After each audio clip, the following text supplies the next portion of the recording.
So to begin my sermon, let me just say, don't do what the gospel said. And then after this, I'm going to tell you to actually do what the gospel said. But we have to get to it first, so hang on. The first reading from Deuteronomy is really Moses speaking to God's people in the very beginnings of their relationship with God. And they weren't quite sure about God, and they weren't quite sure about what they should do. So Moses is laying it out for them kind of clearly and rather directly. And he's saying, you either choose God or you don't. And if you choose God, that will bring to you a life of fulfillment and love. A life of faith and hope and honesty and truth and peace. If you choose not God, then it is almost impossible for your life to have fulfillment, love, peace, joy. So if you are going to be a part in this world, choose God. Choose God for life and love. This is how we become God's people, or how we live into God's promise, is to be God's people, to choose God. Now, it is a lifetime of choosing, but the important thing from Deuteronomy is we have a choice about how we spend our time and our energy and where we put our hearts. Moses, 2,000 years before Jesus, says clearly, choose God, who loves you. There are a lot of people in the Old Testament that say God is vindictive and mean and cranky. This is not how God was introduced to the Israelites. So choose God. It's a choice. In the gospel, we have Jesus who, once again, has to kind of undo 2,000 years of things that people have devised, not to be faithful, but to be religious. And the difference is, there are people that choose to do religious things so that they can look holy. We are never going to be holy that way, ever. Because holiness is a manifestation of God within us. And for us, that means love. So, for 2,000 years, this is just part of human nature. We like to make rules and make things clear. So I'm going to give you an example. Now, we've been blessing quilts here for a long time, but quilts, we're going to make this new rule for them to be truly blessed. They have to be appropriately placed here, would be good. And my hand span stretched out, so like that. So when I die, you have to make sure that this is totally measured, because this can't be blessed. And then we need to make sure that it is not crooked and touches exactly the tip of the hymnal. And this needs to be exactly here. The print could be a little larger so Father can read it. Now, if we do all of those things, then we must be a holy people. It has nothing to do with our relationship with God. All of those rules.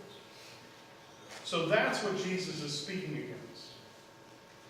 In the old days, you learned that you shouldn't commit murder. Well, you've got all these laws about what constitutes murder. You can stab somebody, you can lance them, you can knock them off the cliff, you can, no, don't commit murder. That's what you've learned. And you legalists need to understand something. You commit murder when you start getting angry at your brother and sister and you don't do anything about it. The purpose of living the gospel, the purpose of living this relationship with God, is that we take care of the small things before they become big things. Because legalistic people can say, yeah, well, you know, I tortured him and I put him in prison, but I didn't kill him. I didn't break the law, did I? Sure, they've been locked up for 20 years, stuffed into a box, but I didn't kill them. Do you see how legally we can make laws that distract us from the relationship that we should be having with God. That's what Jesus is saying. Take care of the little things. Because you don't get big things most of the time in life unless you start with little things. You and I know this to be true. I can cite you examples in my family of long-standing rifts over insignificant little things. It's like 6th grade never got resolved. And at the end of it, we look and think, God, we didn't talk to each other for years because of that? That's what Jesus is talking about. We can all get caught up in things that are not important.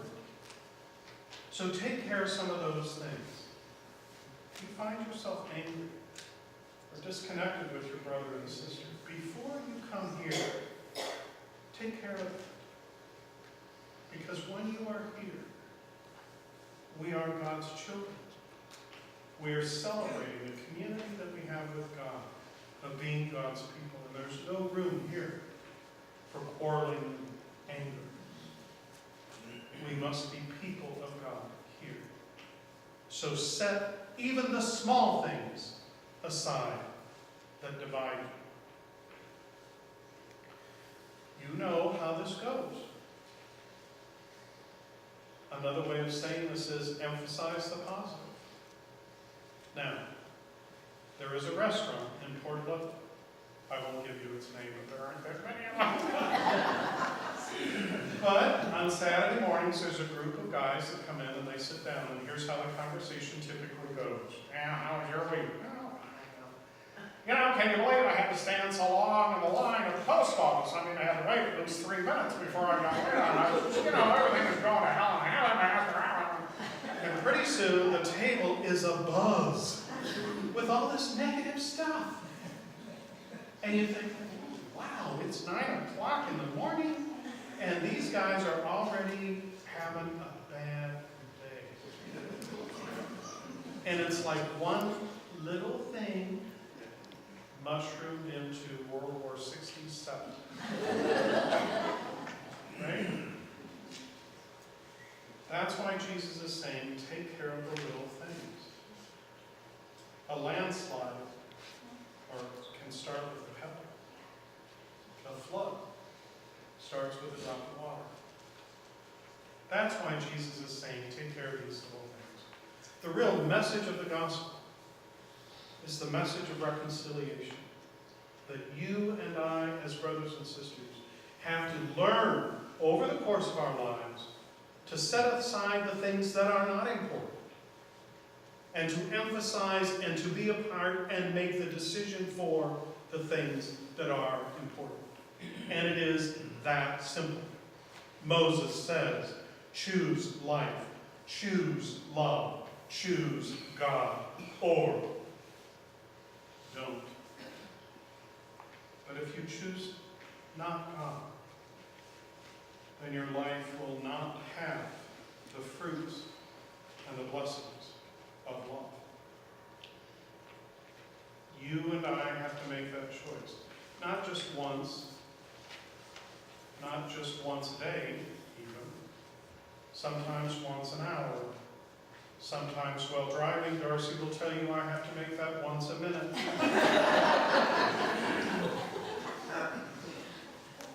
But it is my choice. It is my choice. And to do what we are being asked to do in the gospel today, I have to make that choice in the little things. And if I take care of the little things, I have a better chance of making the big things, the most important things, the center of my life. It does boil down to how we love one another. So in closing, this last week, I had the experience of being called an abomination in a church setting. Not here. An abomination. Now, I've heard that I've been an abomination all my life.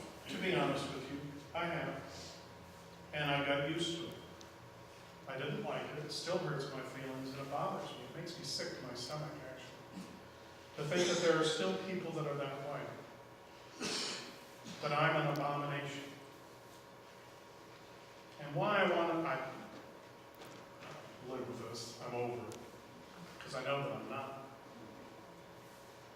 But I'm sure that some of you have been called things like that.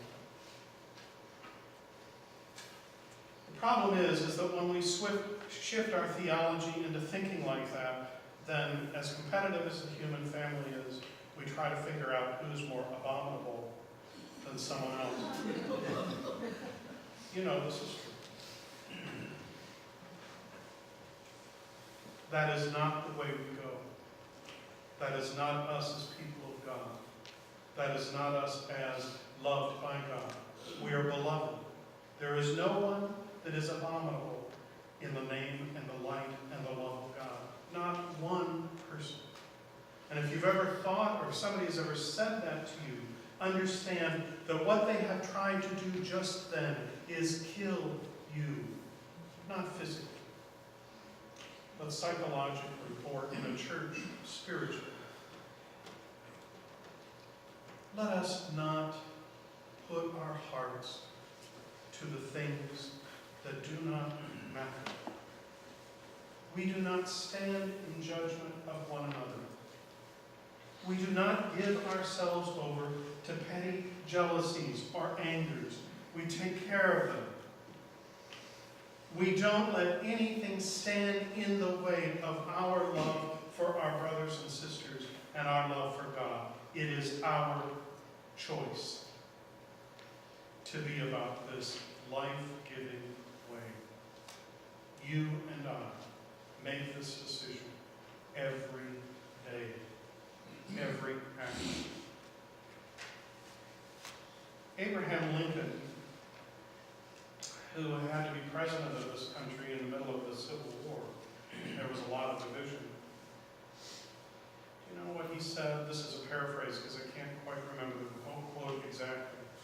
But he said, through all of this, what will remain is kindness. There is someone who exemplifies for us what and who we are to be as a people.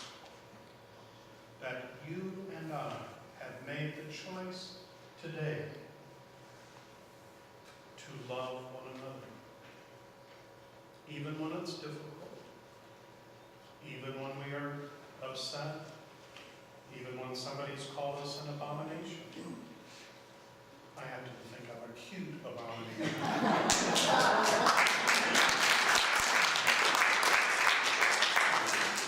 You understand my point. This is a decision. It's not a theory. It's a way of life. Moses said to us as a community of people 4,000 years ago. Jesus reminded us of this message 2,000 years ago by saying, take care of the little things, the big things will take care of themselves. Know what the big things are, and that is love. This is how the gospel is preached. This is how the gospel is lived. You and I, together, think of this. Make this choice. When in time, in any time, has the message of love not been needed? It never has been that way. But the gospel of love is the gospel that you and I, every day, make it a point to live and make those choices. Every day. It's not easy sometimes. I still want to slam doors at certain churches, which will do absolutely no good. Because what changes people's hearts is love.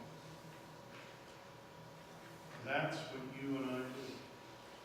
That's how we transform our world today. Loving one another. This gospel of Christ.